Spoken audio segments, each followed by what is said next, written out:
do you think there's now an imperative for all, especially these S&P and tech companies, to be looking at Bitcoin? And, what's your experience on the inside? You see Elon Musk doing this, Jack Dorsey making these moves over there. He certainly has a lot of friends in tech who are in crypto. So I'm sure he's been looking at this space. Elon Musk makes one of his riskiest bets ever, linking Tesla's fortunes to Bitcoins. The world's richest man now investing $1.5 billion worth of his company's money. There's only 21 million Bitcoin, and there's 46 million millionaires on the planet right now. There's not a full Bitcoin to go around. And then they'll discover that the hardest money in the galaxy is Bitcoin. I see a path to 10 trillion very easily, but as we know, Bitcoin's a lot more than just a metal. Could Bitcoin realistically 10x to become a $10 trillion asset? In this video, Tyler and Cameron Winklevoss speak on Bitcoin's road to $10 trillion. Only this year, Bitcoin has become a $1 trillion asset, so could it one day be worth 10 times as much, and what kind of time frame would we see it in? Make sure to stick around to the end of the video where we go over one piece of recent Bitcoin data that suggests where the Bitcoin price is likely to go from here. Also, only a tiny percentage of my viewers are actually subscribed. If you enjoy the video, consider subscribing. It's free and you can always change your mind. Enjoy the video. I think the point you're making with regards to Elon Musk, it being founder-led, is probably very similar to what's happened with Square, being Jack Dorsey-led. But do you think there's now an imperative for all, especially these S&P and tech companies, to be looking at Bitcoin? And, what's your experience on the inside? Like, is there a lot more people looking at it that we may be aware of, but it takes some time to be set up? Well, I think that a lot of times it is, right, that founder-driven. He certainly has a lot of friends in tech who are in crypto. So I'm sure he's been looking at this space. Remember, he started back in PayPal, so he's been thinking about money in the internet for decades, longer than me. So I think that's how it starts. But he's such a bellwether, right? That if you are a CEO of another company, you have to be looking in that, asking yourself, what does he know? What do I know that he doesn't know where I'm not buying Bitcoin? Oh, and then you look at what's happening to the dollar, the Fed, the debt burdens, the money spending, the money printing that's been happening before the pandemic for the last decade. And then what's been happening to get us through that. So you see what's happening over here. You see Elon Musk doing this, Jack Dorsey making these moves over there. It starts to become completely irresponsible not to at least have a story. Like, maybe your positions were not ready, but you have to have thought about it. I think if you have cash on your balance sheet, if you're a CEO, and I actually think that, this I can't remember if it was last year or this year, but the corporate treasury putting Bitcoin on the balance sheet started, right? At some point, those dominoes will continue to fall. And like Cameron said, Fortune 500 companies, all of them will have something, right? And then at some point, a central bank will fall. Central banks, their muscle memory has been to stack gold. Even when they say everything's happening, everything's fine, this is normal, all this money printing, no big deal, nothing to see here. Don't listen to what they say, look at what they do. And their balance sheets, they've been stacking gold. Okay, so that behavior, doesn't indicate that everything's okay to me, right? Because they're getting this hard money. And then they'll discover that the hardest money in the galaxy is Bitcoin. So at some point, there will be a central bank that starts putting Bitcoin on its balance sheet. So when you think of, and then it's just bananas, right? And when you think of how early we are in the corporate treasuries doing this, and then the fact that central banks will do this because this behavior, they do it with gold. And if you do it with gold, you are going to do it. It's not an if, it's a when with Bitcoin. And that's just like the Bitcoin, gold 2.0 story. So I see a path to 10 trillion very easily. But as we know, Bitcoin's a lot more than just a metal. An open source project, gold built for the internet, it can do so much more. So we published that thought piece of the case for 500,000 Bitcoin, but it's conservative.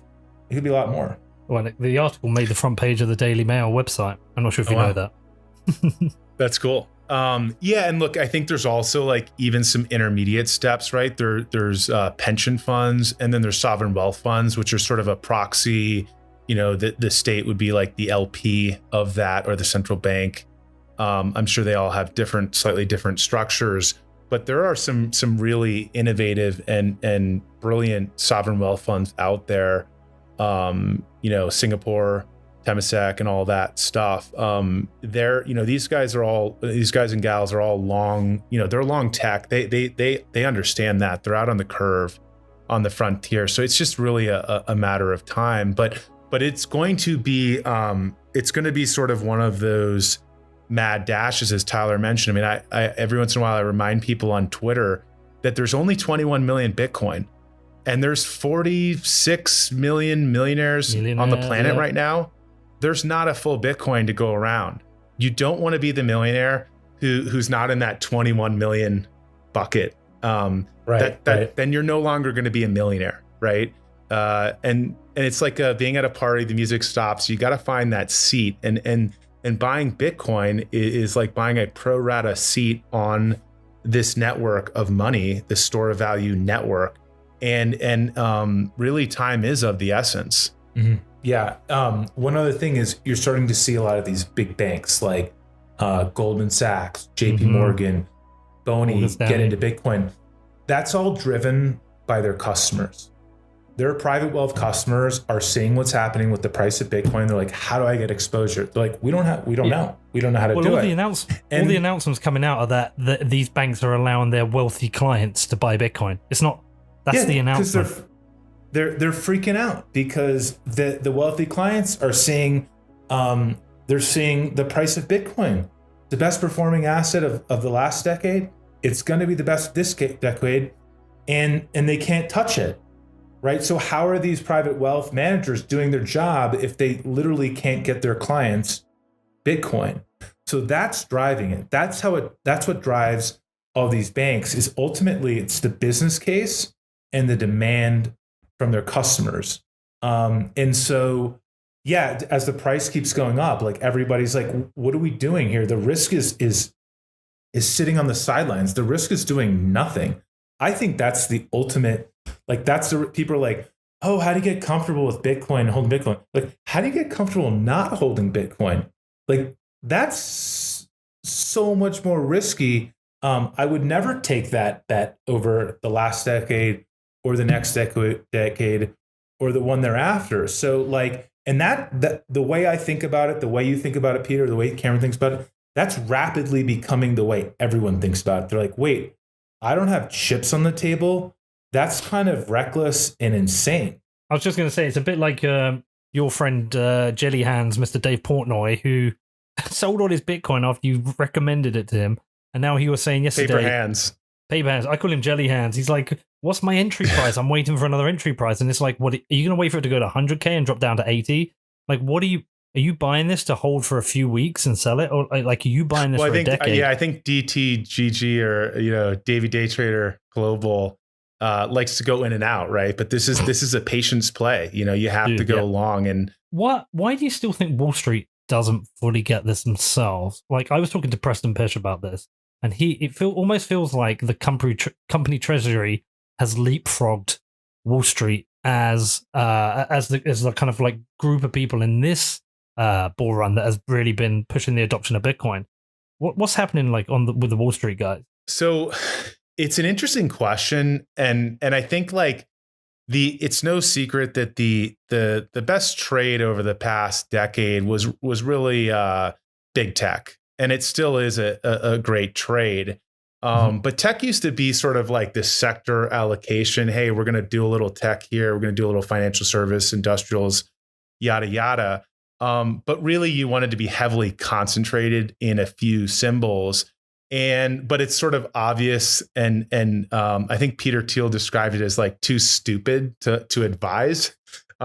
So how do you sort of earn your keep as an advisor if you're literally telling people like, buy that company, that makes that product that you literally spend 10 hours a day on looking at, right? The black mirror of the iPhone. Like that's some pretty straightforward, stupid, I'm putting that in air quotes, advice, right? And you're supposed to be the wizard who gives people sort of this inside baseball or this complex strategy, but it's really simple.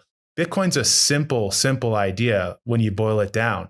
It's go long the future of store of value money, the future, reserve currency.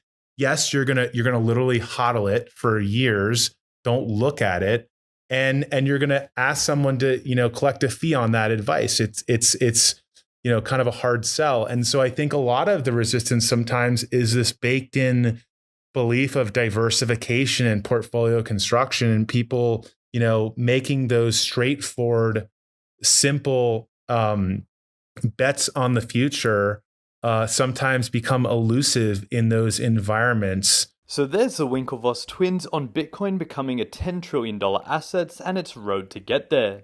Now, for a recent piece of on-chain Bitcoin data, some very interesting data out from documenting Bitcoin via Glassnode is some data on Bitcoin hodlers.